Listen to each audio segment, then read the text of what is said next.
The story begins in a violent sea where a brutal battle unfolds between a man and a dragon. Suspended in midair, the man grips his spear and throws it toward the dragon. The spear strikes the dragon's head, and purple lightning instantly spreads across the surroundings. Looking at what had happened, the man lets out a faint laugh in disbelief. He wonders if the only one who could have come out of such chaos was himself, and questions whether he is still truly human. Both of them crash onto the ground. The dragon turns toward the man and releases a deafening roar. The impact alone throws the man backward. Staring at him, the dragon recalls his past and laments that only one more year remained before his ascension. After living as a spiritual beast for 999 years, he never imagined making such a mistake and ending up killing his own vessel. Unable to understand it, he questions what the man hated enough to throw everything away and asks what he ultimately gained from it. Kneeling on the ground beneath the rain, the man remains silent for a moment before answering that he never wanted anything in return. He simply repaid the kindness he once received, and that alone was enough for him. Then he quietly asks if this is enough now. At that moment, a mysterious voice echoes. The dragon reacts immediately and questions whose name was being called. Suddenly, a massive explosion erupts. Flames spread in every direction and destroy the entire area.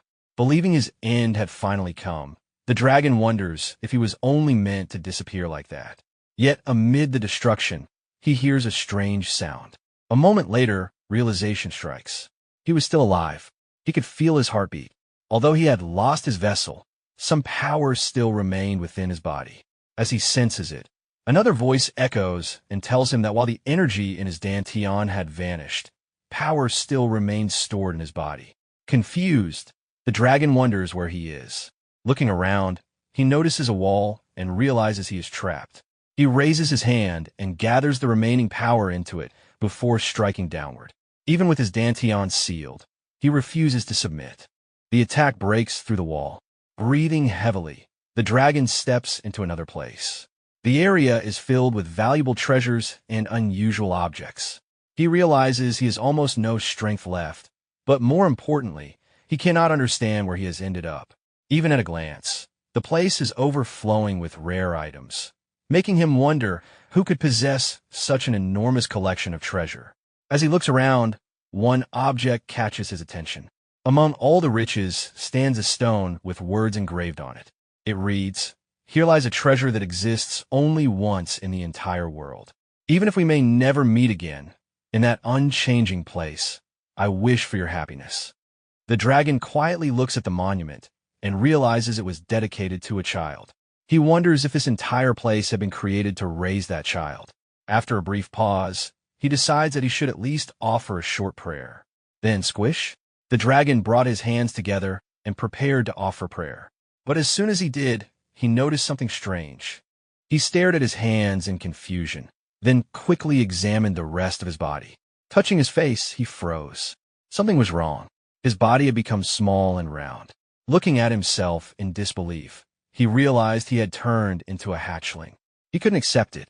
There was no way this tiny, helpless creature could actually be him. After calming down, he reached a conclusion. This must be what humans called reincarnation. Although he still didn't fully understand what had happened, he decided there was no point dwelling on it. For now, he needed to focus on what he could do in this situation. There might be something in this place that could help him. The hatchling stood up and began exploring. As he wandered through the treasure-filled area, he eventually grew bored and sat on top of a box. Nearby, he noticed a bottle and started examining the surrounding objects. There were treasures that radiated power the moment they were touched and artifacts infused with strange effects. To him, whoever collected all of this clearly had unusual tastes. One item carried a petrification curse just for being seen. Another condemned its target to endless starvation. There was even a bottle that stole a person's voice and bound their legs.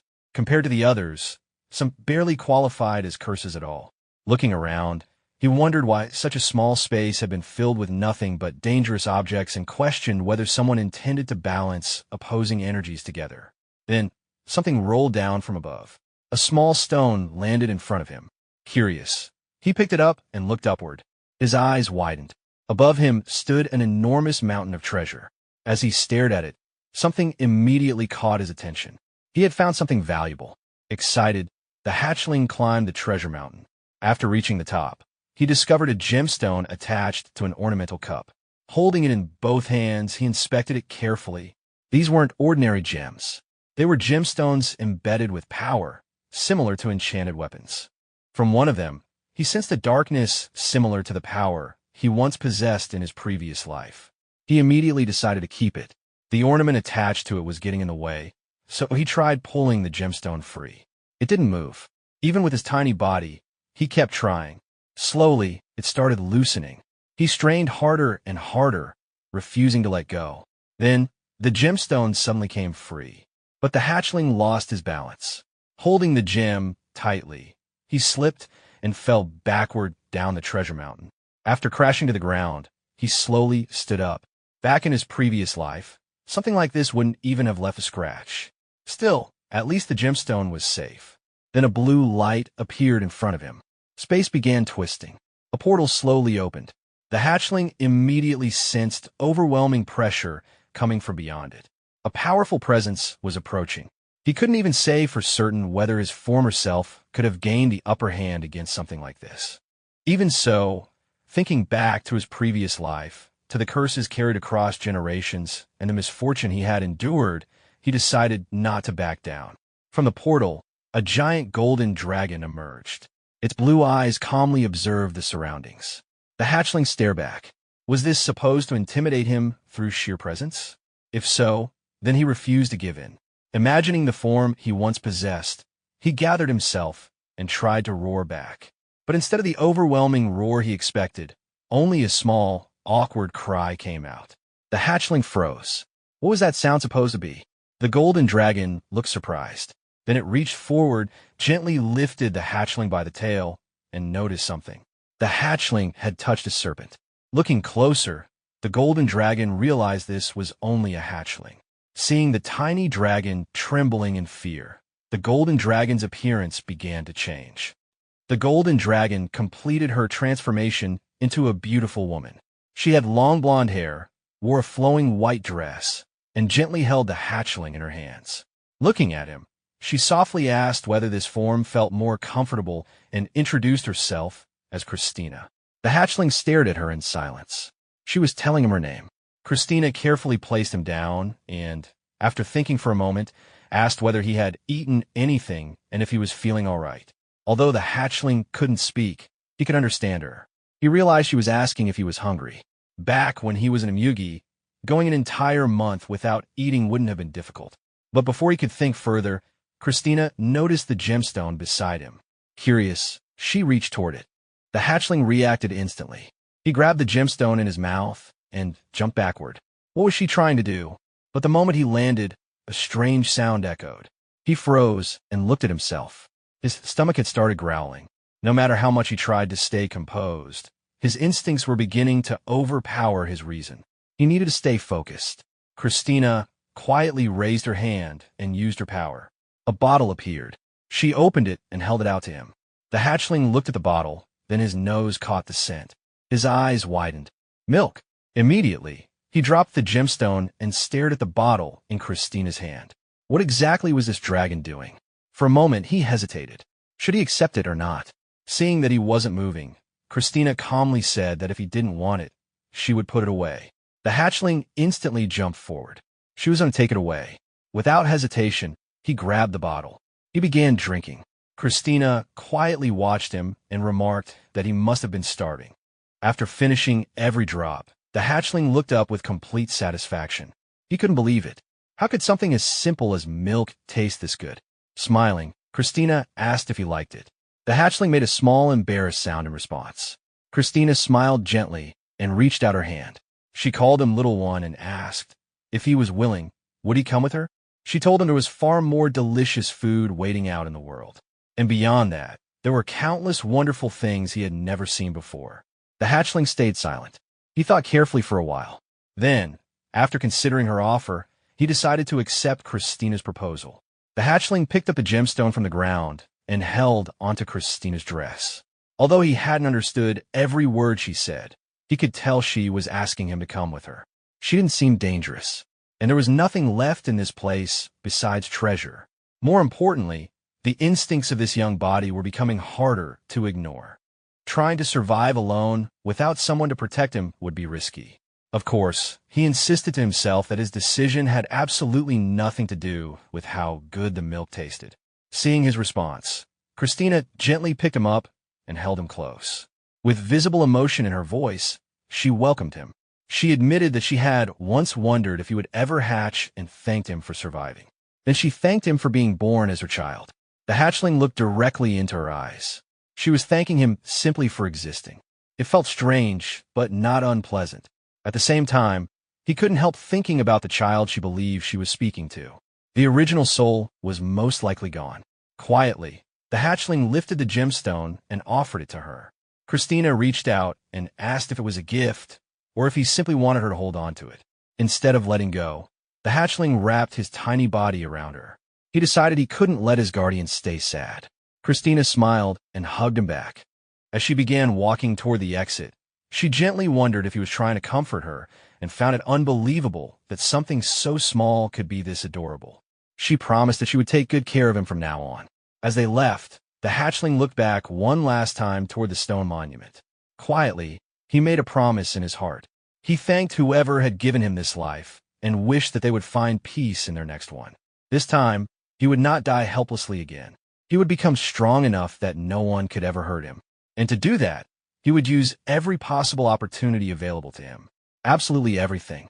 Time passed. The hatchling slept peacefully. Then one morning, he slowly opened his eyes.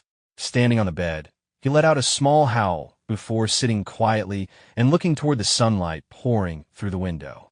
It was time for his morning meditation. He climbed down, sat on the floor, closed his eyes, and focused on controlling his power. At first, adapting to this unfamiliar body had been difficult, but little by little, he became used to it. As he trained, he realized something unusual. Unlike before, energy naturally gathered in his heart, even without breathing techniques. At first, he thought something had gone wrong, but after watching Christina use magic, he realized this was simply how power worked in this world. That discovery actually worked in his favor. Since he didn't need to train his middle mana reservoir, he could focus entirely on the lower reservoir, the place where the purest mana flowed. Combined with a newborn body untouched by impurities, the results were more than satisfying. But there was one thing bothering him. Whenever he turned around, a strange creature was always floating nearby, watching everything he did. And every time he tried leaving the room, the creature would immediately report to Christina. Moments later, she would appear and stop him, reminding him that it was dangerous outside. Apparently, because she worried about leaving him alone, she had summoned this so-called spirit to watch over him. Thanks to that, he couldn't do any physical training that might attract attention. And every attempt to sneak outside ended exactly the same way. The spirit would run off, and Christina would return. The hatchling looked inward toward his core and felt his inner energy circulating steadily. Looking upward, he decided it was finally time. He would test it. Teleportation magic. But just as he prepared himself, he remembered that spirit was still there, floating nearby and watching him from behind. The hatchling glanced back. Trying something now would be difficult. If only that spirit were an opponent he could confront directly, things would have been easier. Instead, he would need another approach. Sooner or later, he had to come up with a plan. Then he opened his mouth and tried making a sound. Only an awkward cry came out. His expression darkened. The problem wasn't his technique, it was his mouth. The structure of this tiny body made proper pronunciation impossible. Until he grew bigger, fixing it wouldn't be easy. To make things worse, the summoned spirit started copying him. The hatchling immediately became embarrassed. He wanted it to stop mimicking him. And even worse, it somehow looked like it was praising him. At this rate, embarrassment alone might defeat him. Just then, he sensed a familiar mana current. Christina. A portal opened. Christina stepped out and smiled the moment she saw him. She asked whether he had been behaving well. The hatchling instantly ran toward her. His thoughts were much simpler. It was time for food. Christina sat down and gently raised a finger. Seeing him come over to greet her, she praised him for being such a good child. The hatchling silently corrected her. He only came for the meal. Christina gently pinched his cheeks and asked whether milk alone was enough or if he wanted meat. The moment he heard that word, his eyes lit up. Meat. But after checking his mouth, Christina noticed that his teeth hadn't fully grown in yet. The hatchling stared at her in disbelief. Of course he wanted some. Christina laughed softly and said he understood her surprisingly well. She even called him the smartest hatchling she had ever seen. The hatchling stood proudly and looked toward the spirit. Naturally, he was a 999-year-old divine beast. Still, his act seemed to be working. Christina didn't suspect anything.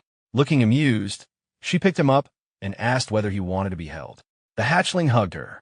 Not because he wanted affection, he wanted the milk. But maintaining appearances seemed necessary. Christina smiled and hugged him back. Then she noticed him staring at her with obvious expectation. Finally understanding, she handed over a bottle. Calling him adorable, she apologized for losing track of time and offered him his favorite milk. The hatchling immediately took it and began drinking. Finally, that was what he had been waiting for. Every bit of acting had been worth it. Usually when he ate like this, Christina would sit nearby and talk. Normally, listening to other people's stories wasn't something he enjoyed.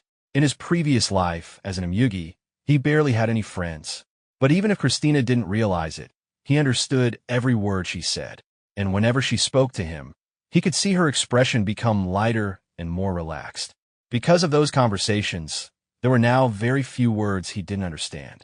And along the way, he had gathered quite a lot of information about this world. After he finished drinking, Christina called to him softly. Then she smiled and made a request. Could he do something cute for her?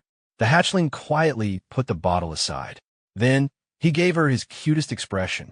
Even if he had once lived for 999 years, acting cute for a little milk wasn't impossible. After all, one should return what they receive. Christina immediately pinched his soft cheeks and called him far too adorable. The hatchling turned away shyly. At least she seemed happy. And he couldn't exactly act cold towards someone who had shown him kindness. Christina gently placed her hand on his head. She told him she hoped he would always be happy. She hoped he would live a wonderful life in his own way. Hearing those words spoken with complete sincerity, he finally admitted it. Christina was genuinely warm and kind. Anyone could tell just by watching the way she spoke and acted. 5 minutes earlier, she had urged him to eat well and grow stronger. Kindness like this, he wasn't used to receiving it, so he didn't really know how to return it. Then suddenly, a memory surfaced. Back in his previous life, someone had once said something similar. The scene shifted. A beautiful woman with long white hair and fox-like ears lay calmly on a stone. Looking toward him in his human form, she quietly asked whether he enjoyed training. The memory continued. Back then, when he was still in human form, he looked at the beautiful fox woman in surprise. Her sudden question had caught him completely off guard. Seeing that he didn't answer, she looked at him again and reminded him of something he once said, that he had isolated himself all this time for the sake of ascension. Then she asked something simple. Was he actually happy living that way? When he still didn't respond, she called him a fool. Confused, he calmly answered that their goals were simply different. The woman let out a small laugh. That, she said, was exactly why he was a fool. The protagonist looked back at her, unable to understand the expression she was giving him. She stared at him quietly before asking if he had ever truly been happy. Did he even know what it felt like to be cared for, or to be genuinely loved? After a brief silence, he replied that none of those things seemed necessary. He was someone destined to become a dragon after ascension. He didn't have time for emotions like that. The woman smiled and called him cold, but she admitted that perhaps it was part of his charm. Then he asked if she wasn't the same. She was also standing on the edge of ascension as a celestial fox, yet she still couldn't let go of those seemingly trivial emotions. Unexpectedly, she declared that she was going to become human. The protagonist stared at her. She laughed and asked whether it sounded ridiculous. Then she explained. She had found someone she loved.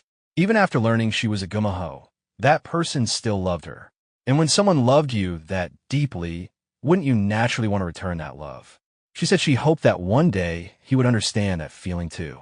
Then she laughed again and added that someone as dense as him probably wouldn't even notice if that kind of person appeared in front of him. The protagonist quietly replied that something like that could never happen to him. Then he reminded her, if she became human, she would never be able to return here again. But instead of stopping her, in his own way, he wished she would live a good life. A life where she would be loved exactly as she deserved. And quietly, he admitted to himself that he had grown fond of her too. The woman suddenly looked at him with an emotional expression. Confused, he asked why she was making that face. Why wasn't she saying something sharp like usual? If she had something to say, she should just say it. Instead, she became flustered. Turning away, she started leaving. But before disappearing, she looked back with a smile and declared that she hated everything, even when she tried being nice. Then she called him a dense imugi. But quietly she thanked him. The memory ended. Back in the present, the hatchling slowly stood on his small legs and tried taking a step. He still didn't fully understand what she meant back then, but now he understood one thing. Returning affection. That was what she had been talking about. At that moment, a portal opened. Christina stepped out. She began speaking as if expecting to find him waiting quietly, then suddenly stopped. The hatchling began walking toward her. In his mind, he decided that this would be his way of returning her kindness, showing her how much he had grown, and maybe if she saw his progress, she would finally remove that glowing spirit constantly watching him. Christina stared in disbelief. He was already taking his first steps. Her expression completely changed. The hatchling froze. Was she crying? Instead, Christina rushed forward and hugged him tightly. Overwhelmed, she wondered what she was supposed to do with something this adorable. Then she immediately gave up trying to stay composed. After calming down, she carefully set him down again. Then she remembered something. She had brought something for him. She had almost forgotten. The hatchling immediately looked toward the bag she was carrying. Something for him? His thoughts reached one conclusion. Was it food? Christina opened the bag she had brought and carefully took something out. Holding it in her hand, she explained that it came from an immortal bird, then corrected herself. More precisely, it was a phoenix egg. The hatchling looked at it and imagined a crimson bird in his mind. It resembled one, but from what he remembered, creatures like that didn't hatch from eggs. Without hesitation, he grabbed the bag and turned away. After finding a spot to sit, he took out one of the phoenix eggs and started struggling to peel the shell. After several attempts, success. He finally cracked it open. Taking the first bite, he froze. It was incredible. Christina had actually expected him to reject the eggs. But after seeing how enthusiastically he ate them, she smiled and admitted she was relieved. She explained that they were considered a delicacy and had been roasted with the fire of a red dragon. She had worried he might not enjoy them. The hatchling happily continued eating. But it wasn't only the taste. Inside each egg, he could faintly sense traces of fire magic. Once he finished the first egg, Christina handed him a bottle of milk. She placed it beside him and gently told him not to rush. There was plenty more. Even with the hatchling's appetite, she said it was better to eat carefully. After finishing the milk, the hatchling moved on to a second phoenix egg. As he reached for another one inside the bag, something felt different. One egg stood out. It was unusually red and much harder than the others. He pulled his hand back. There was still plenty left anyway. He decided to leave that strange one for later. After finishing his meal, he stretched out and lay on the floor. The eggs were unbelievably soft, practically melting in his mouth. But then the consequences arrived. He had eaten far too much. Christina smiled and gently pinched his stomach before patting his head. Then she stood up. She laughed and said she never expected him to eat so much. At this rate, she would have to go get more. She promised she would return soon and told him to rest while she was gone. The hatchling raised a tiny hand and waved goodbye. Once she left, reality hit him. He couldn't believe he had overeaten. Digesting all of this was going to take time. A heavy wave of sleepiness quickly followed. The food coma was overwhelming. Eventually, he fell asleep. Some time later, a faint sound woke him. Slowly opening his eyes, the hatchling stood up on the bed. Looking toward the window, he noticed something. More phoenix eggs had been placed nearby inside a bucket. His eyes widened. He must have dozed off longer than expected. There was no one in the room. After staring at the eggs for a moment, he quietly made his decision. Using his tiny wings, he floated down and landed beside them. Wait, there were even more eggs. The hatchling stared at the bucket of eggs and quickly reached a conclusion. Christina must have stopped by while he was asleep. Looking at the pile, he hesitated. Maybe just one more. After that nap, he felt like everything had already been digested. And honestly, one more shouldn't hurt. This wasn't greed. He was simply trying to absorb more fire mana. That was all. As his eyes moved across the bucket, he stopped. One egg stood out, the unusually red one. Then he noticed something else. The summoned spirit wasn't anywhere in sight. The hatchling immediately made a decision. Sooner or later, he would have needed to deal with this situation anyway. And since he was alone, this was his chance. He raised one tiny hand and gathered his energy. Then he punched the egg. Nothing happened, not even a crack. The hatchling slipped backward and landed on the floor. He stared in disbelief. Not a single scratch. Slowly getting back up, he decided that if the egg wanted to resist, then he would stop holding back. He really hadn't planned on using this much effort over a roasted egg, but just this once. The hatchling gathered power into both hands. Jumping upward, he imagined the overwhelming form he once possessed in his previous life. Then he attacked. The impact echoed. For a moment, nothing. Then, a crack appeared. Breathing heavily, the hatchling stared at it. He had done it. His power was still unmatched. Satisfied, he walked closer. After making him work this hard, he was finally going to find out how good this thing tasted. He reached out, then froze. Something inside moved. His expression changed instantly. Wait, what? The shell slowly opened. A tiny sound came from inside. Then a small bird emerged. The hatchling completely froze.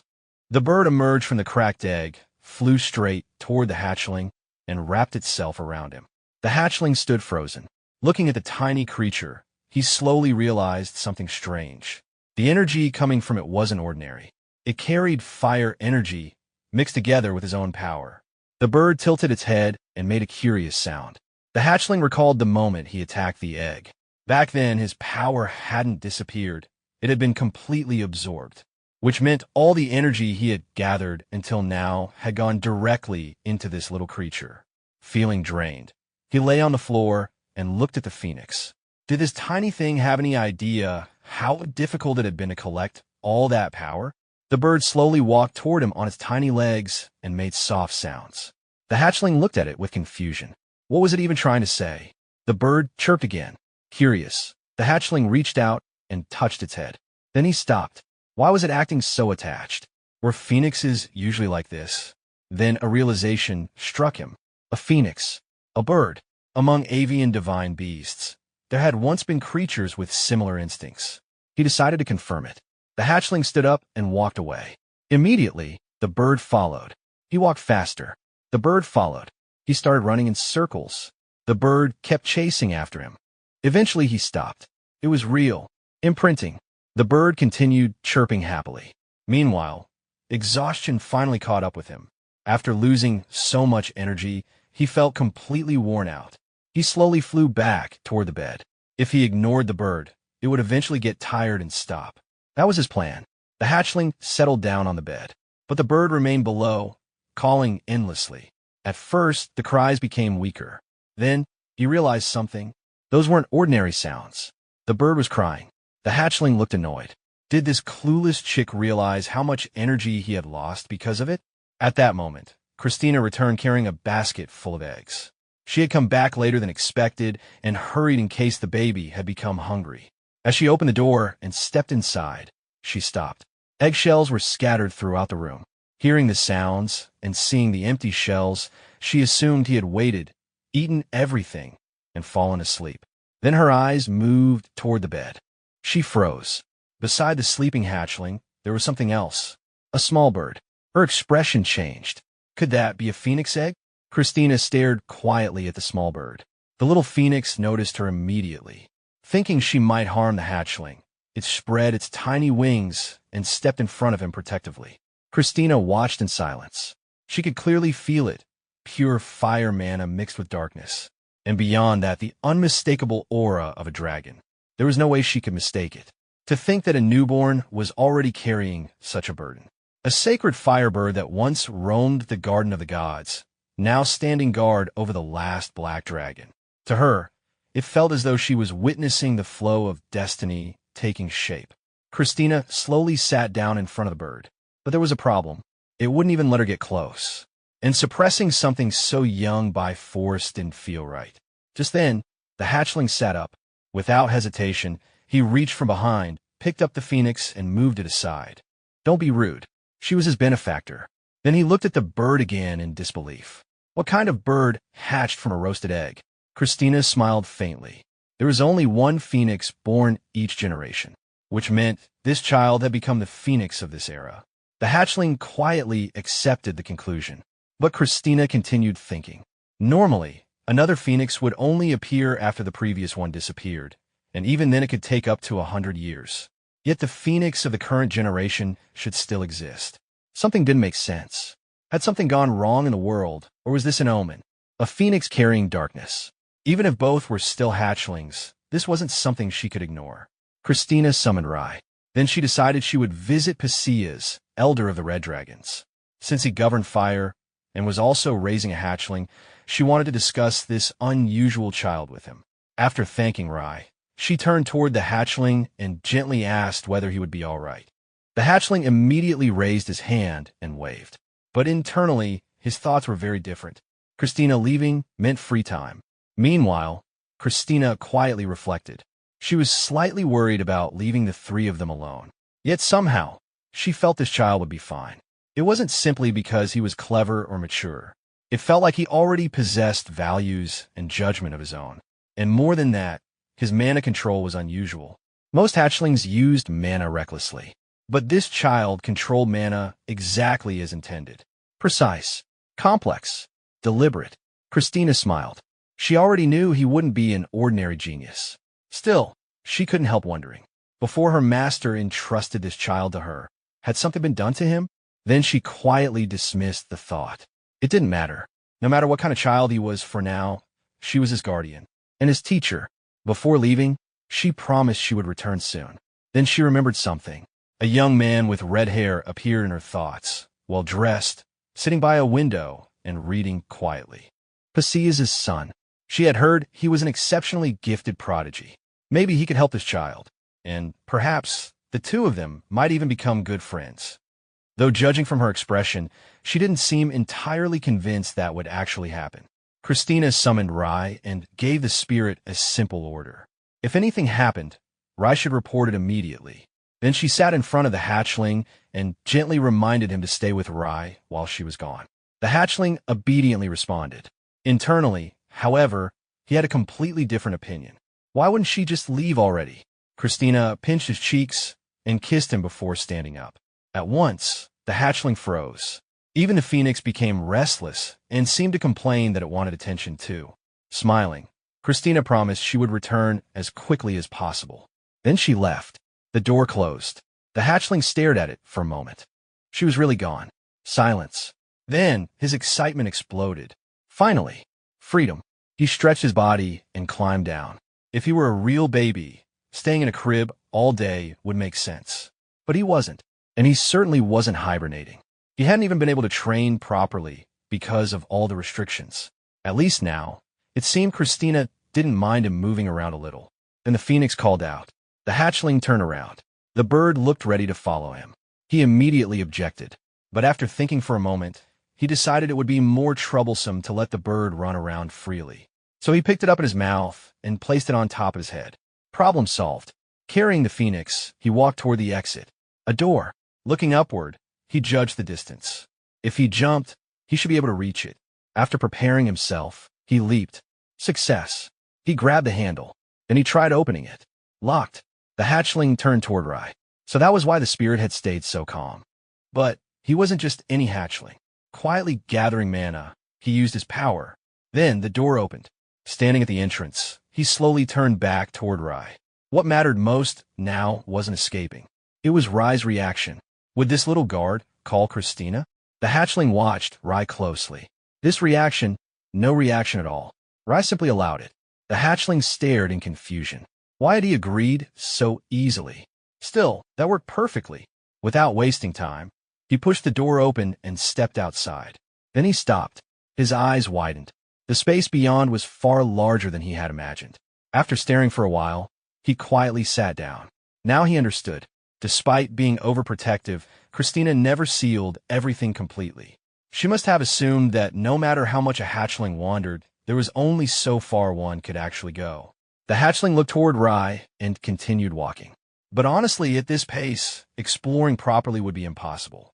Just as he thought, moving around without teleportation magic was incredibly inconvenient. Fortunately, he had prepared for this. All this time, he had been carefully observing Christina. Every time she used teleportation, he memorized the flow of energy. Now he focused. The surrounding mana responded. It felt strangely natural, almost like the mana around him belonged to his own body. As his senses spread outward, it felt as though he could perceive every trace of mana throughout the lair. At this level, it should work. Now the question was, where should he go? He glanced at Rai. Even if someone tried stopping him now, it was already too late. Quietly gathering his energy, he activated teleportation. In an instant, the world changed. The hatchling appeared near the mountains. His eyes sparkled. So this was outside the lair. He already knew this world was different, but seeing it directly still felt unbelievable. Then, he remembered something. He had teleported into open air. Immediately, he began falling. The little phoenix panicked and tried pulling him upward. The hatchling realized why. He intentionally chose empty space to avoid getting stuck in terrain. At least the phoenix and Rai had come along. The bird cried out. The hatchling answered weakly. Then, crash. They landed. Fortunately, they weren't high enough to properly spread their wings. The hatchling sat up and looked around. At least all three had made it. Then he looked toward Rai. Why was his spirit so worked up? He and the bird sat quietly while he thought. Christina always used teleportation so casually. Was it really that shocking? Then, his expression slowly changed. Wait, if teleportation magic were something every hatchling could use, there was no way Christina would have left him alone with only a tiny glowing spirit watching him. This situation, was it still under control? His expression stiffened. Then he remembered. It was too late. He had already used magic he couldn't easily hide anymore. The hatchling looked at the phoenix. Overthinking wouldn't solve anything. Gently placing his hand on the bird's head, he decided on something simpler. First, figure out where they actually were. So the hatchling began exploring. Together with the phoenix and Rai, he wandered through the area. They lay on the grass and watched ants carrying food. They leaned over the water and watched fish moving beneath the surface. They crossed the river and continued forward. Eventually, the hatchling climbed a tree to get a better view. Reaching the top, his eyes widened. In the distance, there it was. Christina's lair. He stared quietly. So this was what it looked like from outside. Massive currents of mana swirled around it endlessly. From this distance, it looked as though the lair and the mountain itself had fused together. After taking in the sight, he nodded to himself. That was enough. Pointing toward the lair, he signaled that it was time to head back. Maybe the teleportation had been accidental, but at least he hadn't abandoned his supervisor while sneaking out. As he climbed down, another thought appeared. If he showed Christina that he could use teleportation and also showed enough restraint not to misuse it, maybe she would praise his talent. Maybe she would even help him grow stronger. He sat quietly for a moment. Rai floated nearby, creating an image of him. The hatchling made an awkward face. Hopefully he hadn't acted too confidently and made himself suspicious instead. Still, everything would probably work out. Then he stopped. Something caught his attention. A scent. The hatchling lifted his head. Wait, what was that smell? His eyes lit up. He looked toward the source. Then suddenly, he jumped forward excitedly. Found it. The hatchling's eyes lit up. Wild ginseng. A heavenly elixir. Excited, he sat beside the plant and carefully observed it. As expected from something growing on a sacred mountain, the energy coming from it felt completely different. If he ate this, maybe he could recover at least a little of his strength. He reached out. Then suddenly, Rai moved in front of him and blocked the way. The hatchling froze. What now? Rai continued trying to stop him. Annoyed, the hatchling pushed back. Those irritating little guardians. Why were they always interfering? Before Rai could react again, the phoenix suddenly charged in and knocked Rai's side. The hatchling's eyes widened. Seriously, what a reliable little bird. Without hesitation, he grabbed the heavenly elixir. This was his chance. He immediately started eating. It was too large to swallow in one bite, but that didn't matter. Once it was in his mouth, it belonged to him. That was the plan. Then, something felt wrong. The hatchling froze. The phoenix suddenly panicked and rushed toward him. Its cries became urgent. The hatchling's expression changed. Wait, this wasn't the heavenly elixir he thought it was. His strength started fading rapidly. If this continued, he was going to pass out. As his consciousness blurred, he looked toward Rai and the bird. This was bad. He had dragged them into this. Then, a soft green light surrounded him. From behind the bushes, someone appeared. A beautiful woman stepped forward. She had blonde hair and wore a short olive-green hooded cloak with worn edges covering her shoulders and upper back. Dark green wraps extended along her arms. Using magic, she stopped the hatchling's falling body in midair. Then she opened her bag and took out medicine. With precise control, she floated it toward him, gently opened his mouth, and fed it to him. Warm energy spread through his body. Slowly, his consciousness returned. The hatchling opened his eyes. What was this? His vision was still blurry.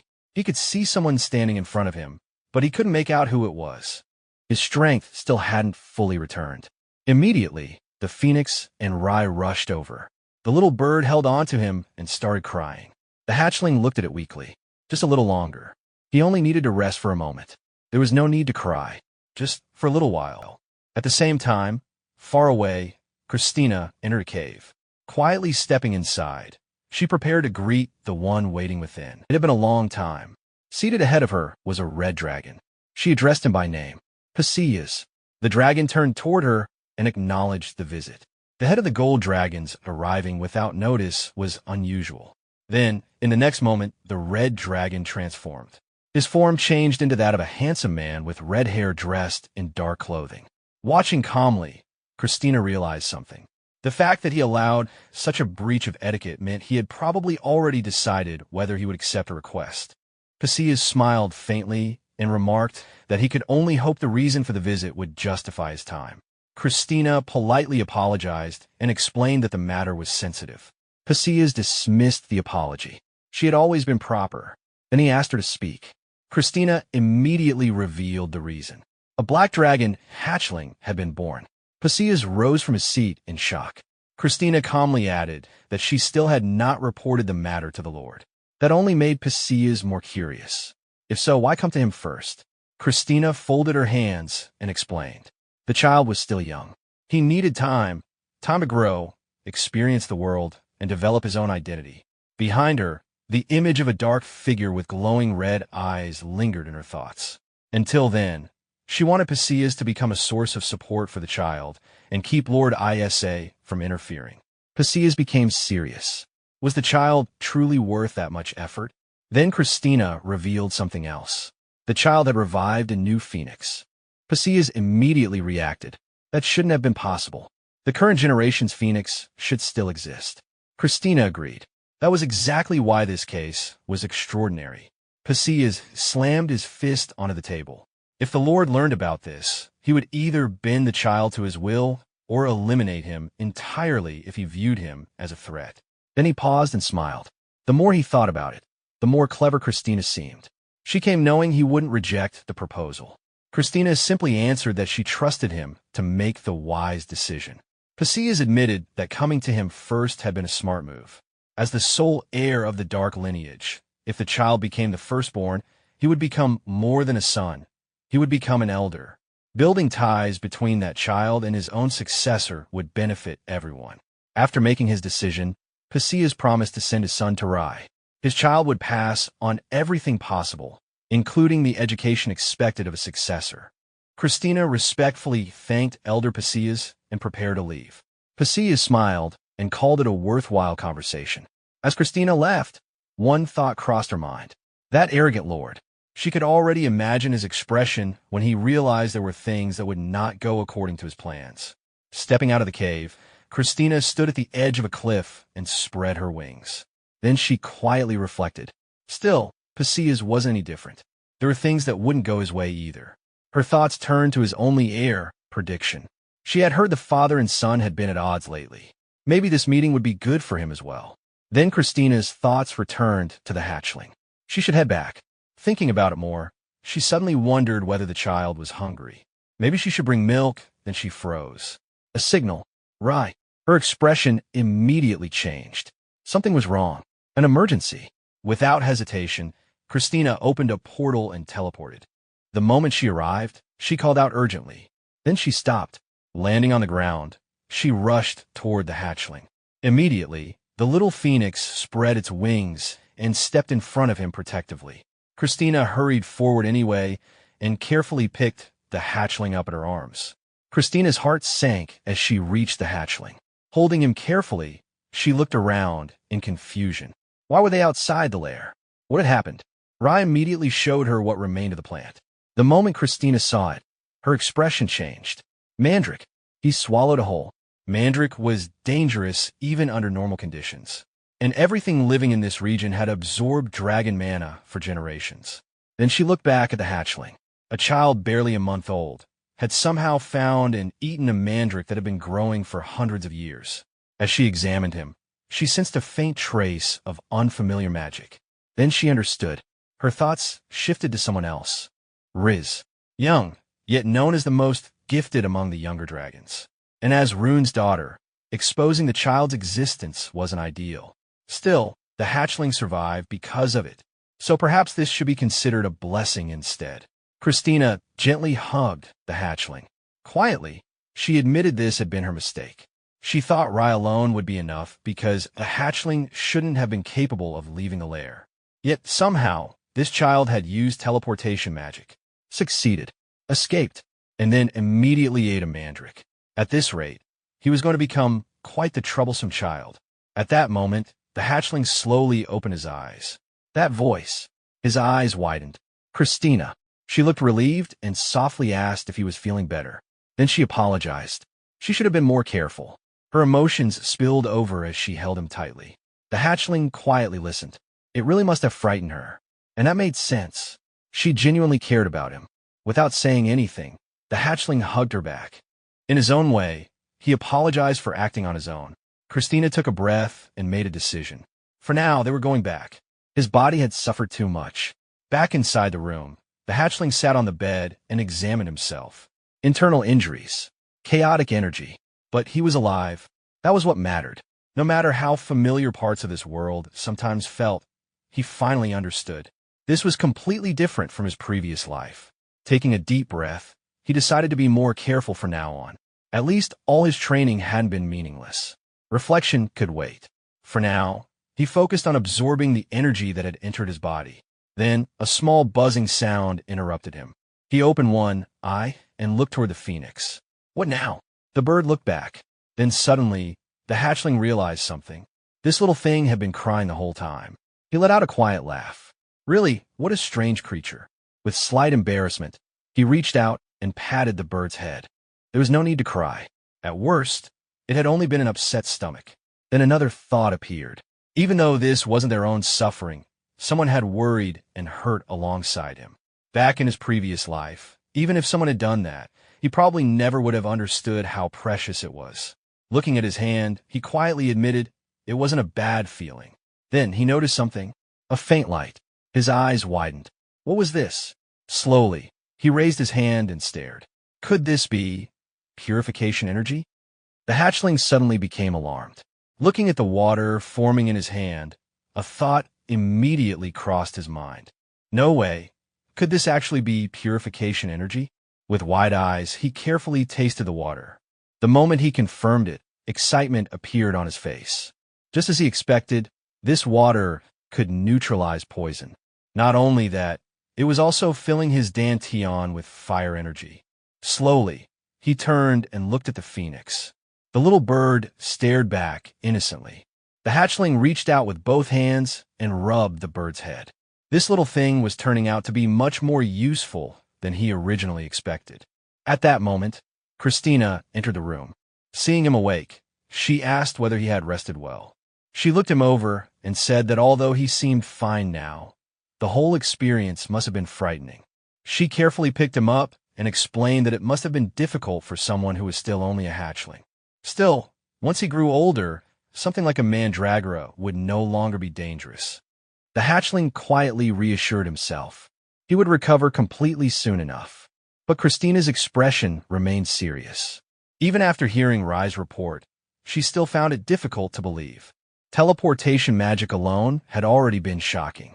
But recovering internal injuries this quickly, even with Riz's help, this level of healing simply shouldn't have been possible. As she thought quietly, the image of a dark eye seemed to linger in her mind. This child was far too extraordinary to grow up as an ordinary hatchling.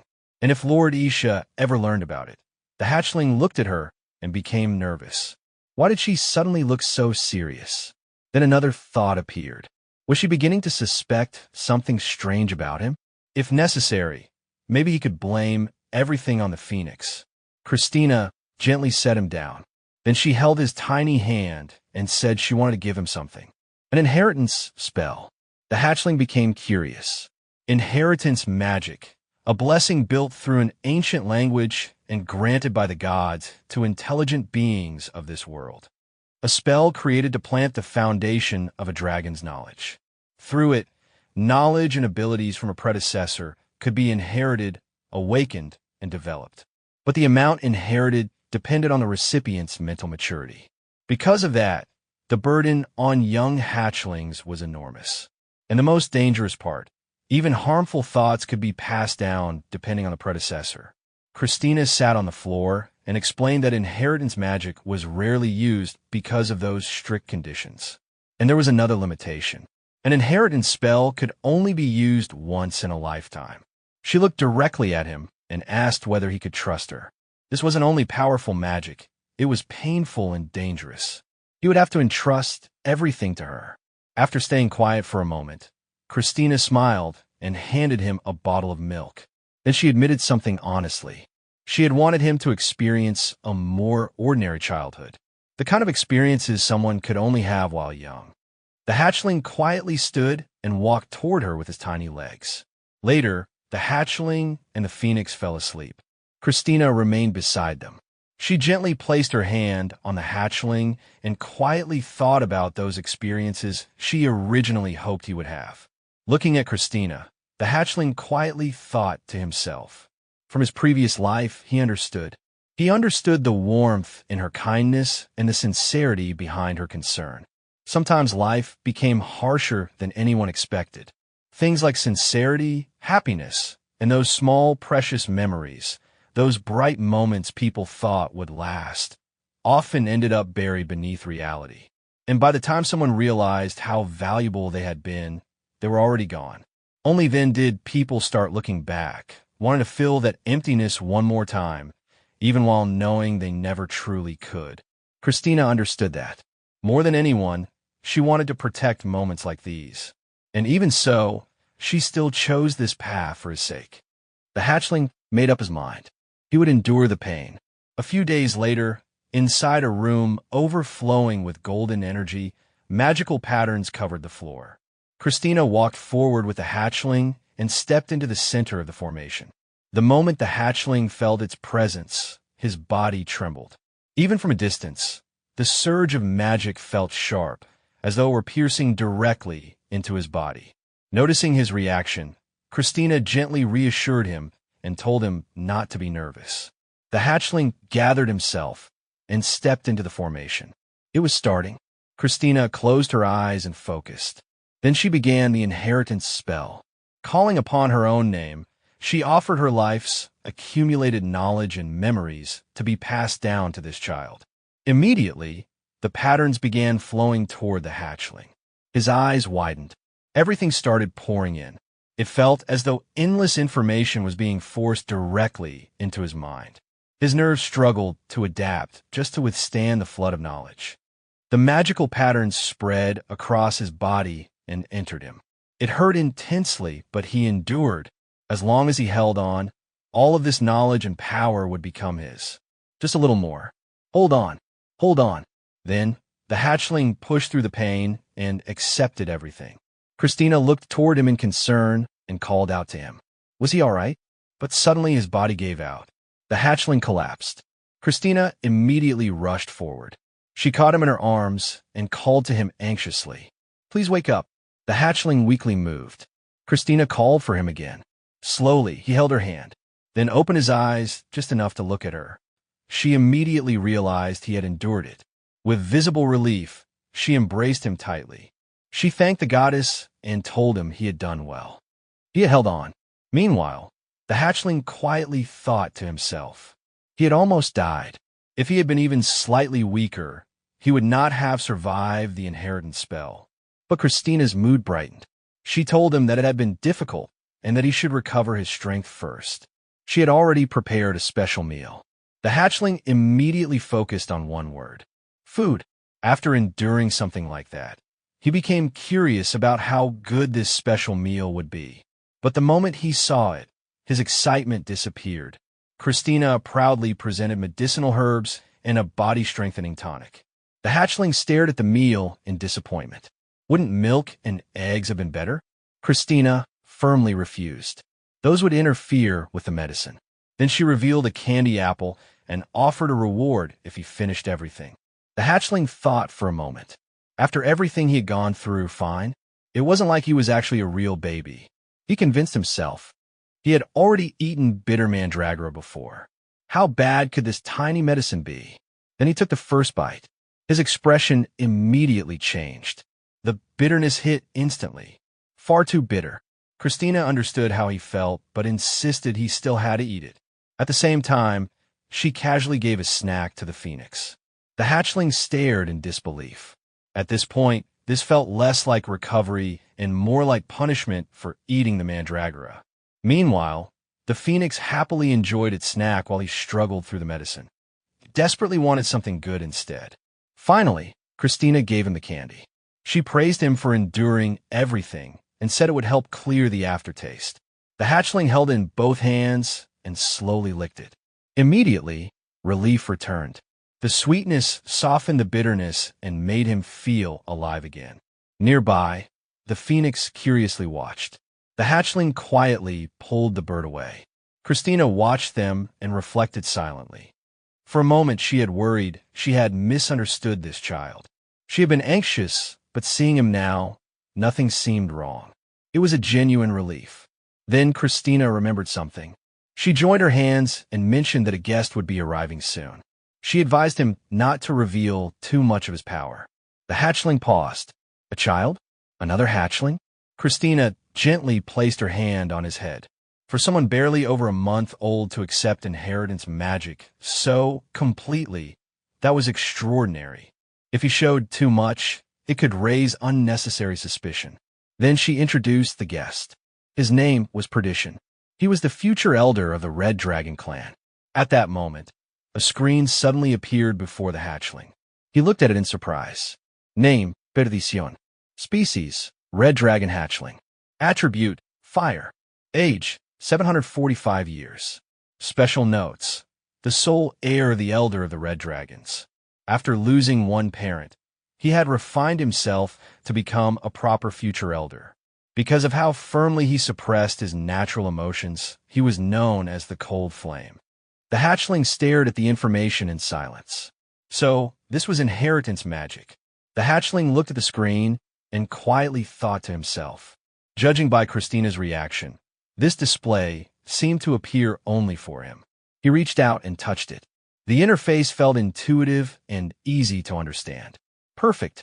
Now he wanted to see what else was hidden inside it. Before he could continue, Christina looked at him and mentioned that after using so much energy, he must still be hungry. With a wave of magic, she opened a portal. Inside were rows of milk bottles, phoenix eggs, and many other kinds of food she had prepared. The hatchling immediately rushed toward the food. Inheritance magic really was worth accepting. Meanwhile, Christina watched him quietly. Then she decided it was time. Even if it was a little early, they should start thinking about his name. While eating, the hatchling reflected. For dragons, names were important. Dragons chose their own names because a name became the first expression of the spirit of words, an ability unique to dragons. He thought for a moment. Using his old name exactly as before might sound awkward now. Even so, he had become attached to it. A memory surfaced. A mysterious person once looked at the small black imugi and gave him a name. Because his body resembled ink, that person called him Mook. Since his own surname was Lee, the name became Lee Mook. That person had smiled while touching the imugi's head and said that although he was tiny now, an imugi became a dragon after 1,000 years. Maybe one day, he would become a being capable of ruling the world. Until then, they should both keep moving forward and do their best. The memory faded. Back in the present, the hatchling quietly told Christina he would decide. Christina gently held his head and told him there was no rush. He could take his time. Then she sat down and commented on something else. The sound transmission magic was surprisingly clear. Wasn't it difficult? The hatchling admitted that it actually felt easy. Since speaking had always been difficult before, he felt lucky. Christina quietly reflected that even so, it was advanced magic and his adaptation speed was unbelievable. As expected, her child really was a genius. The hatchling heard all of it. Then he turned toward the phoenix. This little one needed a name, too. The phoenix chirped. Christina smiled. Perfect timing. Then she announced she would go greet Perdition. She asked if they wanted to come too. The hatchling thought for a moment. Christina was clearly excited, but meeting another hatchling would give him a useful comparison. So they went together. As they moved, the hatchling kept gathering information about this world. Many things felt familiar. Many felt completely different. But the most surprising thing was Christina. Information appeared before him. Name, Christina species, gold dragon attribute. Light, blessing, protection age, 3,345 years special notes. Elder of the Gold Dragons. Former Rod candidate. Owner of the dungeon. Fulfilled her duty as supervisor during the Celestial Demon War. Intervened in the human world and contributed to its recovery. The hatchling stared. Elder. Rod candidate. Celestial Demon War. Those were overwhelming titles. As Christina held his hand and walked forward while the phoenix rested on his head, he wondered how someone of that level had ended up raising him. Then Christina spoke ahead. They had already traveled a long way, and their guest must be tired. Soon, someone appeared. The hatchling recognized him. So this was Perdition, the heir of the Red Dragons. Perdition arrived together with his guardian and greeted Christina respectfully. Then his attention moved to the hatchling. So this was the recently born black dragon, Hatchling. The hatchling quietly held onto Christina's leg. Christina introduced him warmly. He was still young, but clever and unusually gifted. Then she encouraged the two children to get along. The hatchling raised his hand in response. Perdition stepped closer and crouched down.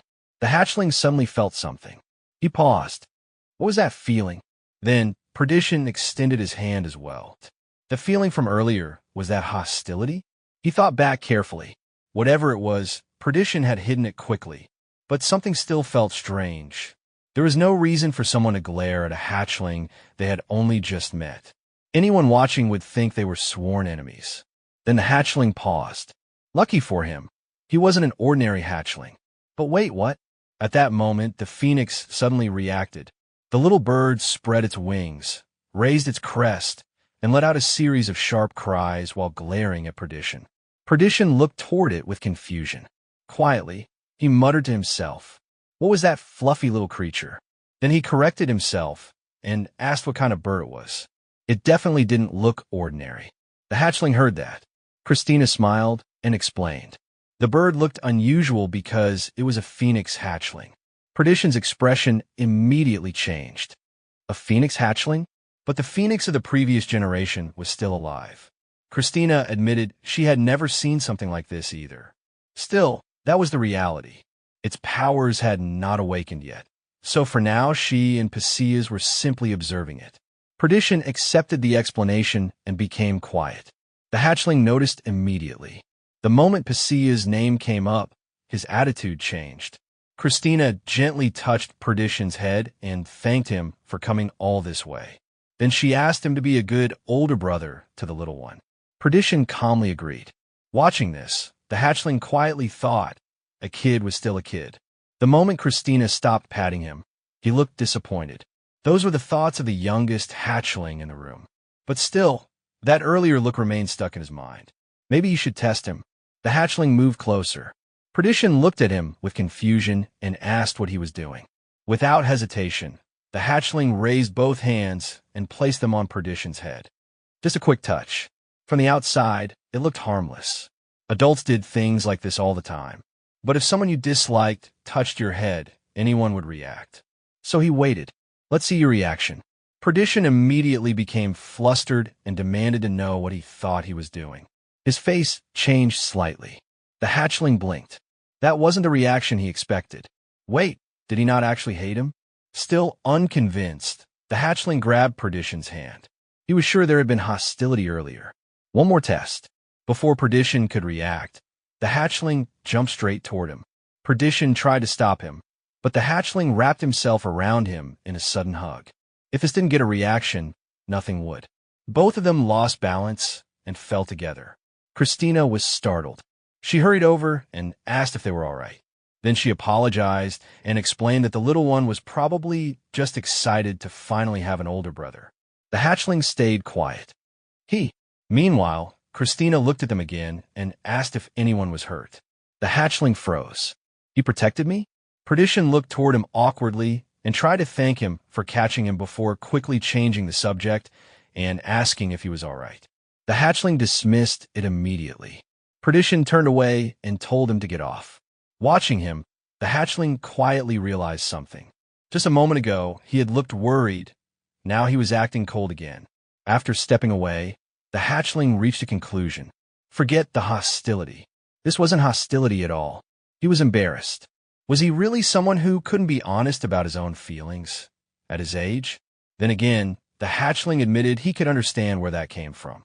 Perdition composed himself and explained that the hatchling was still too young to properly process everything yet. Even so, he shouldn't behave like that with just anyone. The hatchling looked over at Christina. She seemed happy, maybe even a little charmed. Perdition quietly looked at the hatchling and commented on how small he was. Christina smiled and reminded him that he used to be tiny too, though admittedly, he had still been bigger than the little one. Perdition looked at his own hands. He couldn't imagine himself like that. Christina smiled again. It had been too long ago. Of course he wouldn't remember. Then she looked at him warmly. They rarely met now, but she remembered clearly. Back then, he had been such a sweet child. Perdition quietly looked away. The hatchling noticed the atmosphere. Then, that strange feeling returned. His stomach suddenly growled. Everyone turned and looked at him. The hatchling became embarrassed. He knew it was probably because he had exhausted too much mana, but after eating that much, how was he still hungry? What kind of stomach did this body even have? Christina lightly told them to play together while she went to get food. Perdition nodded and reminded the hatchling not to overdo it. The hatchling watched Christina leave. She really just left like that. Once she was gone, Perdition immediately called out to him. The hatchling paused. Straight to business? Was the serious act fake all along? Perdition sat down and grabbed the hatchling's cheeks. Looking directly at him, he quietly acknowledged that this little one was apparently the younger dragon he would be guiding from now on. The hatchling immediately got annoyed and tried to pull away. The phoenix reacted too and started protesting. Perdition glanced toward it and calmly told it to stay out of the conversation. Then he looked back at the hatchling. Everything could be left to him. He wouldn't go easy just because he was young. So slacking off wasn't an option. The hatchling stared. Teach him? Teach him what exactly? If anything, shouldn't he be the one teaching? He had already received inheritance magic.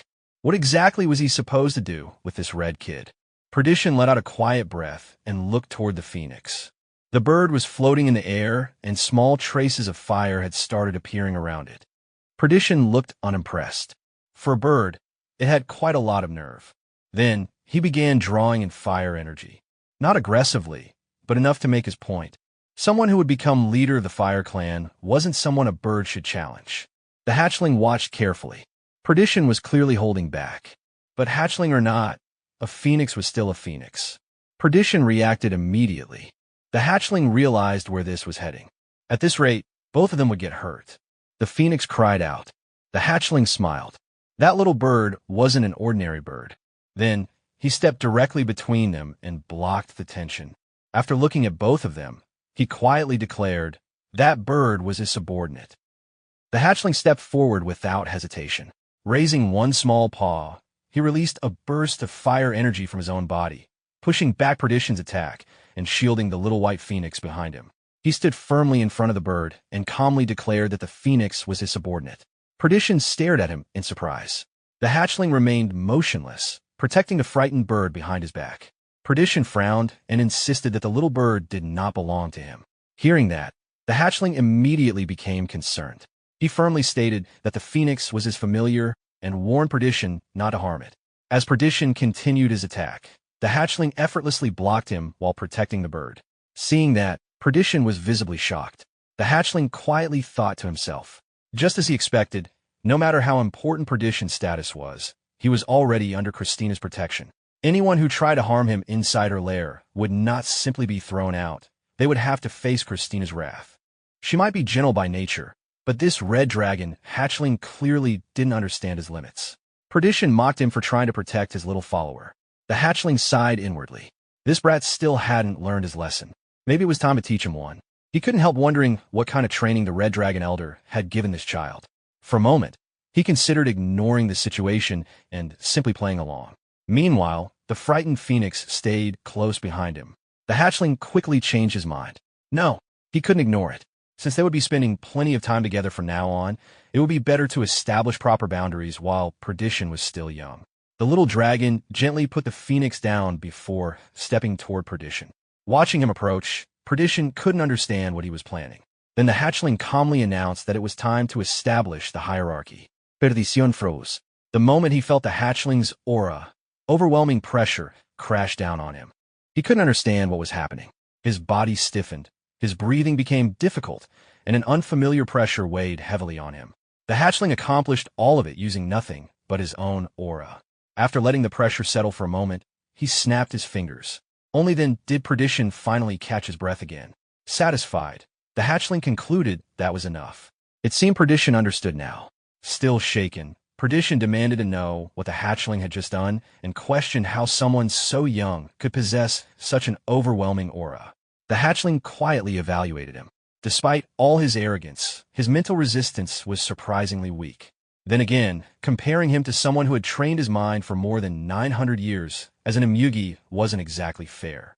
No matter how fiercely Perdition glared now, he looked more like a frightened wild animal than an enemy. Even so, his earlier use of magic showed sharp instincts. He was like a cowardly lion, timid in some ways, but undeniably talented. The hatchling realized that Perdition had likely received nothing but strict successor training, leaving him emotionally underdeveloped. Holding the little phoenix in his arms, another realization came to him. Perhaps this was why Christina couldn't truly become Perdition's friend. Maybe that was exactly why she wanted the two of them to become playmates. Winning the favor of a future elder would benefit him as well. Besides, after everything he had observed, Perdition wasn't a bad child. He was simply inexperienced and awkward. He seemed like the type who would never abandon someone once he truly opened his heart. First, however, the hatchling needed him to lower his guard. He walked closer and grabbed Perdition's clothes while quietly forming a plan. If he pretended that protecting the phoenix had been nothing more than an accident caused by a hatchling losing control of his aura, then acted completely discouraged afterward, it would appear perfectly natural. After all, hatchlings often struggled to control their power. Still, he wondered how he should build a friendship. The easiest solution would be to dominate Perdition and force him to obey. But doing that would expose the inheritance magic he had received. More importantly, Perdition's habit of looking down on the weak clearly came from harsh successor training. Honestly, the hatchling felt like revoking the boy's guardian license and lecturing him himself, especially since Christina was far more qualified as a guardian. Just then, a blue portal opened behind him. Christina stepped out carrying a basket. Smiling warmly, she commented that it looked like she would have to do the hard work herself before asking whether the children had been getting along. Perdition curiously looked at the basket and asked what she had brought. Christina happily explained that it was a special treat because the little hatchling absolutely loved it, then invited Perdition to have some as well. He politely accepted. The hatchling's eyes immediately lit up at the sight of the food. Without waiting another moment, he and the little phoenix rushed toward the meal and eagerly began eating. Watching them, Perdition quietly examined the food with curiosity. Christina smiled and remarked that her little hatchling loved it very much. Christina explained that the hatchling loved food infused with mana. Perdition found that strange. Hatchlings normally never lacked mana, so he couldn't understand why this little dragon insisted on eating mana-infused food unless there was some hidden reason. After thinking it over, he dismissed the idea, assuming the hatchling simply had unusual tastes. Lost in thought, he suddenly felt something poking his leg. Looking down, he saw the hatchling holding out a piece of food, inviting him to stop overthinking and just eat. With an awkward smile, Perdition accepted it and took a bite. The hatchling immediately watched his reaction before offering him another piece, realizing that Perdition clearly enjoyed it. Quietly, the hatchling concluded that feeding him would make it much harder for him to stay hostile. Besides, sweets naturally improved anyone's mood, and seeing Perdition happily enjoying them made him look like an ordinary child. Watching those honest reactions reminded the hatchling that children should naturally laugh when food was delicious and feel disappointed when it was gone. He reflected that there were two kinds of dishonest people. The first were those who lied out of habit and chose deception for themselves. The second were those forced into self-denial by their surroundings. Unlike the first group, the second could still change if someone sincerely cared for them, shared what they had, and acknowledged feelings that had long been ignored. No one was born perfect. Since he had once received help from others himself, he decided this child deserved at least one chance. If it still didn't work afterward, then there would be nothing more he could do. Besides, earning the trust of the future Red Dragon Elder would only benefit him in the future. Making up his mind, the hatchling happily continued sharing all of his food and drinks with Perdition, smiling innocently as he handed them over. Step by step, he planned to lower the boy's guard. The environment was already changing since they would continue meeting here. Christina was more than capable of guiding him, and the phoenix listened to the hatchling. Now all he had to do was help the two of them interact naturally. As Perdition continued eating, the hatchling walked over with another snack. This time, Perdition noticed it was only half a cookie and questioned why he was being given a broken one. The hatchling gestured for him to break it into even smaller pieces because the little phoenix wanted some too. The bird immediately rushed over at full speed, eager for a share. Perdition sighed, wondering why he had to do something so tedious. The hatchling simply looked at him with sad eyes. Unable to ignore that expression, Perdition reluctantly broke the cookie apart and offered some to the phoenix. The hatchling quietly praised him, thinking that this was exactly how an older brother should treat someone younger. The phoenix hesitated for a moment, unsure whether to accept the food. The hatchling silently urged it to eat, knowing his entire plan would fall apart if the bird refused. After receiving an intense glare from the hatchling, the little phoenix finally accepted the snack. Watching the three children together, Christina smiled warmly, delighted that they were already getting along so well. Perdition awkwardly denied that anything special was happening. The hatchling looked around at everyone and couldn't help smiling. For the first time in a long while, the atmosphere around him felt genuinely warm. Compared to his previous life, this place already felt like home. He had once planned to leave, but now he found himself wanting to stay. Perdition quietly admitted that the little ones certainly had good taste. He then explained that his father had instructed him to help guide the future candidate of the Dark Dragons and politely asked whether he could return the next day. Christina immediately welcomed the idea. Perdition promised he would come back tomorrow since today's visit had only been an introduction. Christina offered to walk him out. Surrounded by golden light, the two of them rose into the air. Before leaving, Perdition told the hatchling that he would see him tomorrow, and the hatchling waved him goodbye. As they departed, Christina asked what he thought of Perdition. After thinking for a moment, the hatchling replied that the boy was polite but dishonest. Curious, Christina asked why. The hatchling explained that Perdition became angry whenever he was frightened and constantly pretended to dislike the things he actually enjoyed. To him, Perdition resembled a wounded cat. Christina quietly understood. She believed it was probably because the boy had never been allowed to live for anything except becoming the next elder. The hatchling yawned and muttered that Perdition had already announced he would return tomorrow, even though it felt like he had only just left. Looking back, he realized Christina had been right. Perdition wasn't truly the type to hurt a tiny bird. If he had been, Christina would never have trusted them together. Christina then shared her own guess. The phoenix possessed the same elemental affinity as Perdition, yet it wasn't as familiar and followed only the hatchling. Combined with its tremendous potential, Perdition had likely instinctively recognized it as something extraordinary and become cautious. She asked the hatchling to help him lower that guard. The hatchling agreed. Thinking everything through, he realized Perdition had probably sensed his own extraordinary talent from the beginning as well. Having lost a parent while carrying the burden of becoming the next elder, the boy had likely spent his entire life suppressing his emotions to meet everyone's expectations. Based on everything he had learned through transmission magic and his own observations, the hatchling believed he finally understood Perdition. It seemed that teaching this future elder how to live normally might become part of his own dragon life. The following day, Perdition returned.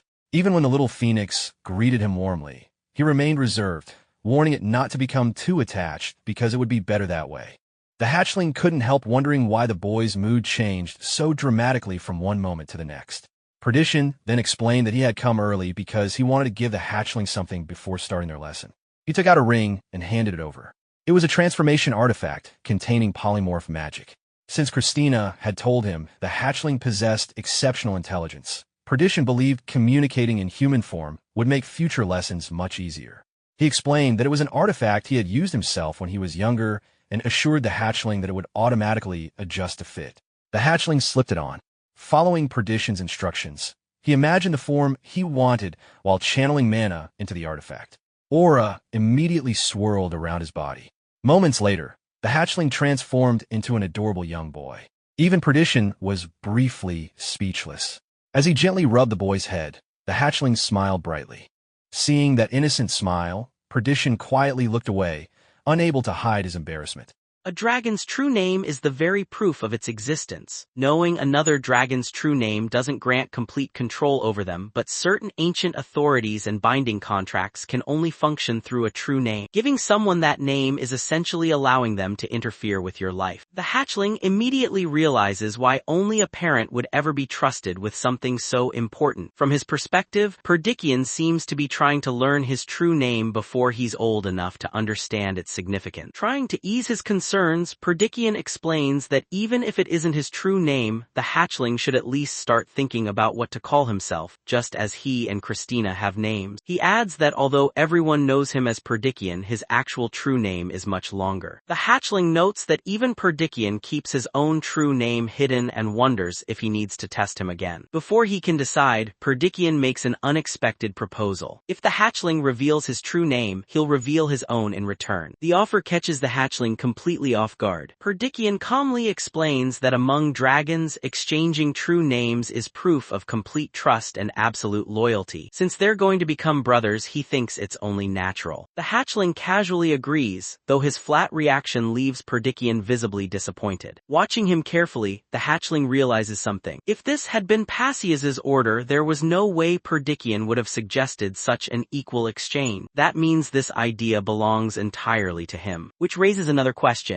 Why is he in such a hurry? Then it suddenly clicks. The hatchling asks if Perdition simply wants them to become sworn brothers as soon as possible. Perdition immediately becomes flustered. Blushing bright red, he awkwardly denies trying to rush anything. Seeing his reaction, the hatchling immediately concludes that the answer is obvious. Trying to hide his embarrassment, Perdition hurriedly insists that the hatchling simply doesn't understand how valuable it is to have the future elder's successor as an ally. However, the more he talks, the more he ends up rambling about things the hatchling never even asked. Watching the awkward explanation, the hatchling can't help realizing he's completely embarrassed. Before the conversation can become any more awkward, Bikia reacts beside them. Using the interruption as an excuse to change the subject, Perdition quickly drops the discussion about names. Since the hatchling has already named the little phoenix, he decides it's time to continue today's lesson. He then begins explaining that dragons are a race known as the origin of the very elements that make up the world. Because dragons stand at the origin of the world's elements, they can wield word magic, a power that grants the root of existence and sets the beginning of destiny. Perdition explains that the moment the hatchling named the little phoenix Bikia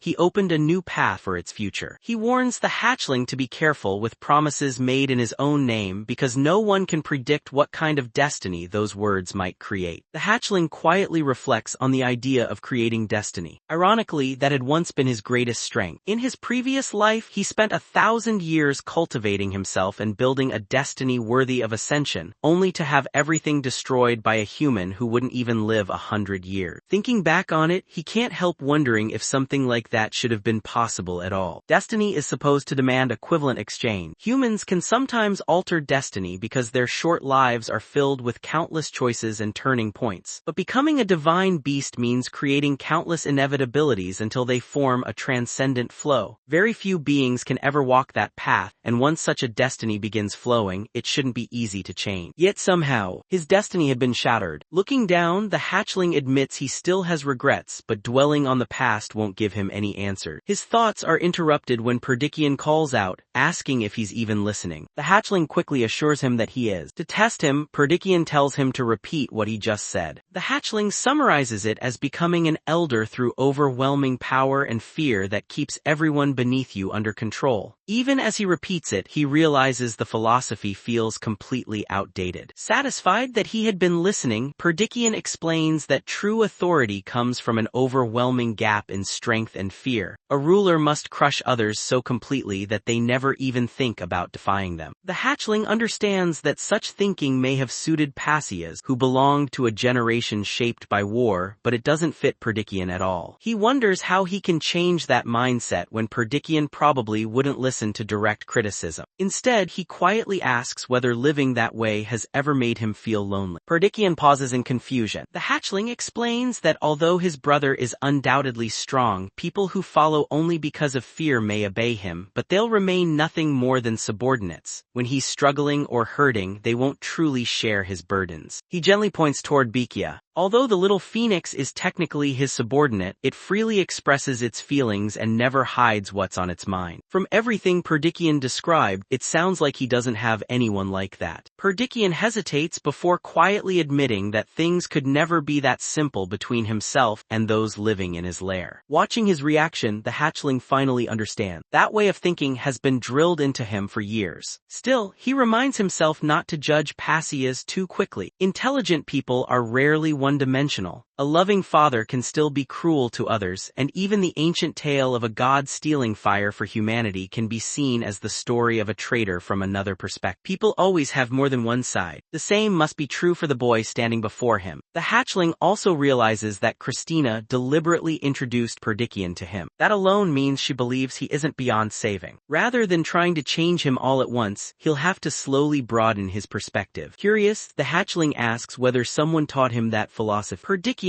immediately answers that he learned it from his father, Lord Passias. To him, Passias is a steadfast and upright leader, capable, determined, and someone anyone would willingly follow. The hatchling smiles to himself. If someone only accepted the admirable parts of Christina's inherited knowledge, that was exactly the image they'd see. However, the complete picture Christina passed down is different. The wars shaped Passias into someone who constantly judged everyone around him. Anyone who failed to meet his standards was cast aside, while everyone else was forced to follow his path. Even if his ideals were noble, he was still the kind of man who would use any means necessary to achieve them. Outwardly, however, the hatchling simply nods and remarks that Passias truly sounds like an incredible person. Perdikian agrees without hesitation, proudly admitting that even he deeply respects his father's achievement. Perdikian looked down at him with a serious expression and quietly asked whether he actually liked having a brother like him. Before the hatchling could answer, Perdikian frowned slightly, dismissed the question as unnecessary, and announced that it was time to resume their magic lesson. He told the hatchling to stop chatting and focus. The hatchling simply agreed. Privately, he thought that pretending not to notice Perdikian's obvious discomfort was becoming exhausting. Even without an answer, the expression on the young dragon's face had already said everything. From that day onward, Perdikian continued visiting regularly to teach him. During their intensive training, the hatchling eventually mastered telepathy, making their daily communication much smoother, although his rapid progress left Perdikian increasingly suspicious. Even so, their lessons advanced far faster than before, leading Perdikian to quietly wonder whether his young student might actually be a genius. One day, standing confidently with his arms crossed, Perdikian announced that they would practice a technique called the Manhwa's cradle. Curious, the hatchling repeated the name. Perdikian decided to demonstrate first and instructed him to watch carefully. Golden threads of mana flowed between his fingers as he skillfully wove them into an intricate geometric pattern. He explained that the key was maintaining a perfectly uniform thickness throughout the mana string. Although it looked simple, it became surprisingly difficult once someone actually tried it, so complete concentration was essential. The hatchling carefully began manipulating the glowing mana threads with his tiny claws. As he worked, he realized the exercise felt almost identical to the string games he had had played during his previous life. Watching those smooth movements, Perditian looked down suspiciously and asked whether this was really the hatchling's first attempt. The hatchling broke into a slight sweat before insisting that it truly was his first time in this life. Privately, however, he admitted that he had practiced something remarkably similar in his previous one. Perditian could only stare in disbelief. Meanwhile, the hatchling happily continued weaving increasingly complex patterns,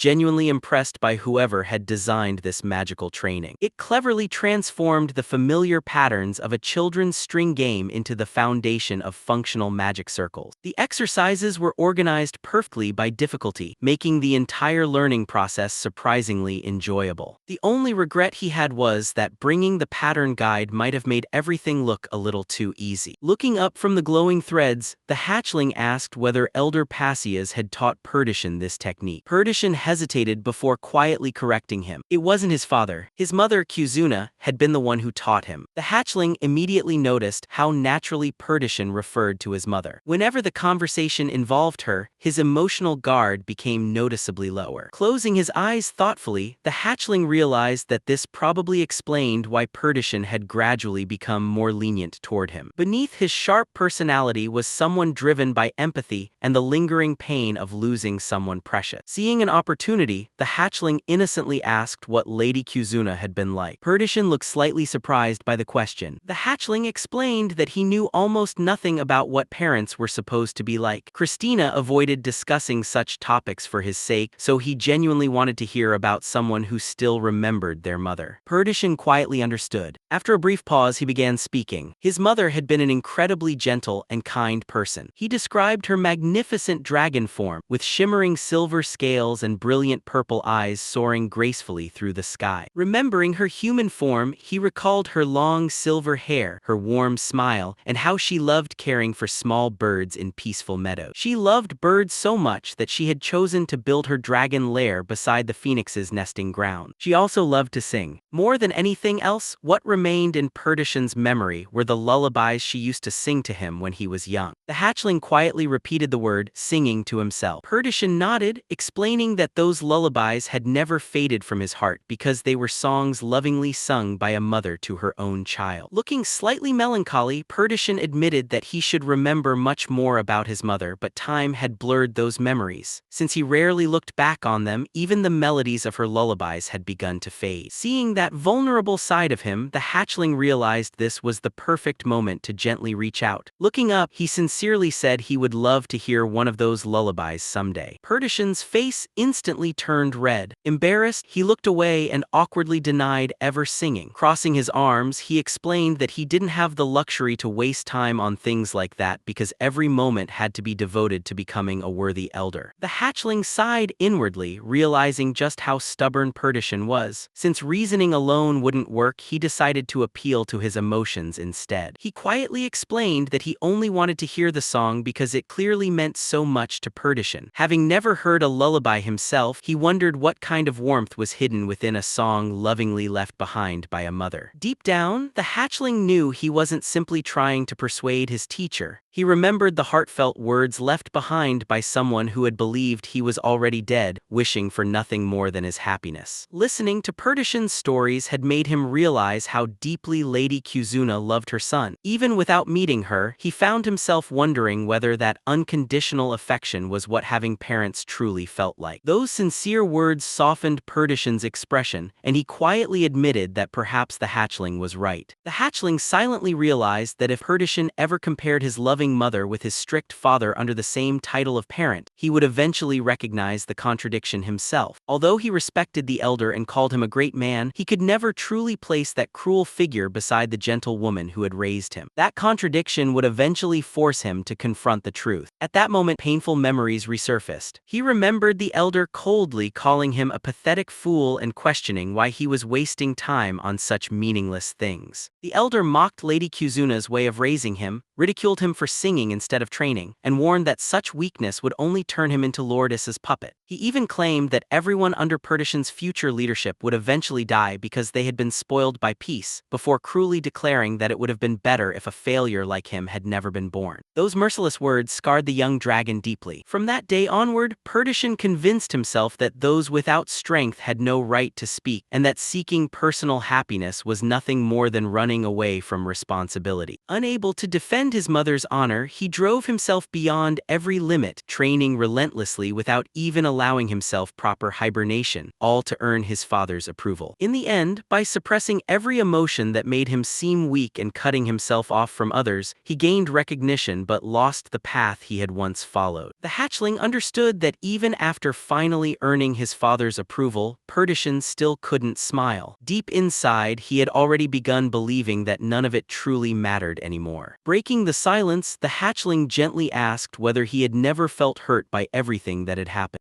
Perdition looked down quietly before thanking him. He admitted that the request had come at the right time because he had been worried the hatchling might be feeling lonely. Taking a slow breath, he confessed that it had been a very long time since he had last sung, so his voice might sound a little awkward. The hatchling blinked in surprise, genuinely excited that Perdition had agreed. Closing his eyes, Perdition softly began singing the lullaby his mother had once sung to him. The gentle melody spoke of a home longing for the open sky, where tired wings could finally rest in peace after a long journey. As the song continued, the hatchling listened carefully and couldn't help being amazed. Not only had Perdition agreed to sing, he was an exceptionally beautiful singer. The soothing melody continues as Perdition sings about embracing the beauty of the sunset, carrying one's wishes in the heart, and walking peacefully along a path lined with blooming red roses. As the song flows into verses about discovering the mystery of a blue door and preparing a warm meal within a maze of memories, the hatchling suddenly senses something unusual. This isn't an ordinary lullaby. Mana begins flowing through the air in a steady rhythm, perfectly synchronized with the song. As he listens to the gentle lyrics wishing for a loving heart to reach its destination and find a peaceful place to rest, the hatchling realizes the melody itself is a form of word magic. Before he can fully process it, an overwhelming wave of drowsiness washes over him. He desperately struggles to stay awake, fighting against the unnatural sleep pulling at his consciousness. Seeing his little student suddenly swaying, Perdition immediately stops singing and asks what happened. Unable to resist the spell any longer, the hatchling stumbles forward, weakly calls out for Christina, and collapses into a deep sleep before the startled Perdition. The scene then shifts to a peaceful balcony overlooking a quiet landscape. Inside a cozy bedroom decorated with soft blue flowers, the hatchling sleeps soundly in his black dragon form, curled up beside Bikia on a fluffy white pillow. After some time, he slowly opens one bright crimson eye. Stretching beneath the blankets, he realizes he had slept incredibly deeply. Thinking back, he concludes that Perdition's lullaby was actually a form of word magic created to comfort and soothe guests. Looking at the glowing blue status window floating before him, he jokingly compares the spell to a powerful tranquilizer, wondering how dragons could turn even lullabies into such overwhelming magic. Curious, he hopes he'll eventually learn the technique himself once he grows stronger. As he remembers falling asleep in the middle of Perdition's song, a familiar chirping interrupts his thought. Turning around, he finds Rai happily rubbing against his cheek. Smiling, the hatchling guesses Christina must have sent Rai to watch over him and notices the little spirit seems unusually cheerful. Moments later, golden light fills the room as Christina gently descends beside him. With a warm smile, she tells him he's finally awake and points out that Bikia is still sleeping peacefully. She then suggests they step outside to talk. The hatchling agrees, allowing Christina to carry him outside while leaving Bikia tucked comfortably beneath the blankets. Under the quiet night sky, he steps onto the grass and transforms into his human form. Watching him with a gentle smile, Christina explains what happened after he fell asleep. Perdition had rushed back carrying both him and Bikia, looking completely flustered. She suggests reassuring him tomorrow since he was genuinely worried. The hatchling smiles to himself, realizing Perdition is much softer than he pretends to be. As they sit together on the grass, Christina hands him a bag of chocolate chip cookies and asks how today's lesson went. While enjoying the treats, he explains that everything had been normal until Perdition suddenly sang the lullaby his mother, Lady Kuzuna, used to sing. Hearing Kuzuna's name, Christina falls into thought. The hatchling quietly realizes this is the perfect opportunity and innocently asks if he can learn that sleeping magic as well. Christina explains that word magic isn't something learned through formulas. It naturally forms when someone's sincere feelings become one with the words they understand best. Gently patting his head, she assures him he'll understand it when the time comes. Since he had slept so long, the hatchling asks if he can stay outside a little longer. Instead of refusing, Christina hands him a yellow candy and explains that she engraved a teleportation spell inside it. If he bites it, he'll instantly return to his bedroom. The hatchling can't help wondering why anyone would hide teleportation magic inside candy, but Christina simply reminds him how much he likes sweets before telling him not to wander too far. After she leaves, he lies back on the grassy hill beneath the moonlit sky, surrounded by drifting fireflies. As he reaches toward the moon, he pieces everything together. Word magic doesn't rely on fixed formulas. It depends entirely on natural talent, personal understanding, and genuine conviction. Realizing that, he decides he'll eventually help Perdition awaken his own hidden potential once they've built enough trust. With that plan in mind and with Christina and Rai's help, he begins preparing tomorrow's lesson. The next morning, bright sunlight fills the lair. The hatchling wakes early and finds Christina in the kitchen wearing an apron. She happily offers him freshly baked chestnut bread, and after taking a bite, he sincerely admires her cooking. Christina then hands him the supplies he requested the previous night and lets him know that Perdition has already arrived. Excited that everything is ready, the hatchling rushes outside to meet the waiting red-haired dragon and happily announces that today's lesson will begin with a picnic.